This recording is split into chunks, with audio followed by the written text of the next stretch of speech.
নমস্কার, কেমন আছেন? এই যে এখন প্রায় বেলা ১১টা বাজে। রান্নাটা বসিয়ে দেব।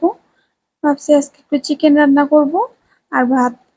তো এই যে ১ম এ আলুগুলো ভেজে নিছি সরিষার তেলে। সরিষার তেল দিলেই এমন অবস্থা হয় কেন জানি না। তো এই যে আলুগুলো ভাজা হয়ে গেছে।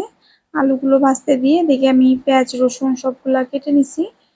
তো কড়াইতে ১ম এ শুকনা মরিচ, তেজপাতা, দারচিনি ফোড়ন দিয়ে তাতে পেঁয়াজগুলো দিছি। পেঁয়াজগুলো ভালো লাল, লাল হয়ে গেলে তার উপরে রসুন বাটা, আদা বাটা ওগুলো দিয়ে দিছি। আর কয়টা শুকনো আস্ত রসুন দিয়ে দিছিলাম আরকি।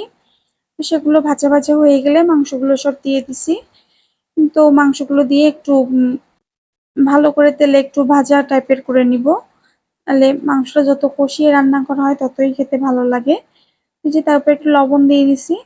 নিয়ে ৫-৭ মিনিট মতো ভালোভাবে কষিয়ে নিছিলাম। এই যে হয়ে গেছে। এবার একে, একে সব মসলাগুলো দিয়ে দিব। ১ চামচ হলুদ, ১ চামচ জিরার গুঁড়া, ১ চামচ ধনিয়া গুঁড়া আর ১.৫ চামচ মতো মরিচের গুঁড়া দিছিলাম, লাল মরিচ। তো দিয়ে ভালোভাবে নেড়ে তারপর আলুগুলোও দিয়ে দিছি। দিয়ে এবার বেশিক্ষণ না ৪-৫ মিনিট মতো ভালোভাবে নাড়াচাড়া করে জল দিয়ে দিছি। আসলে জলটা একটু বেশি দেয়া হয়ে গেছিল আমার, খেয়াল ছিল না। তো জল শুকাতে অনেক সময় লাগছে। তো যে তারপরে উপর থেকে একটু গরম মসলা ছড়িয়ে দিলাম। হয়ে গেছে আমার রান্না। যে ভাতটা রেডি করে নিচ্ছি প্লেটটা আর যাকে খাওয়াবো। তো এই যে সিম্পল রান্না-বান্না।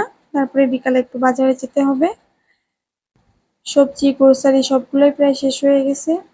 তো এই যে আর্যাকে নিয়ে বেরিয়ে পড়লাম, বাজারে যাব। চলে আসছি গ্রোসারি শপিং এ।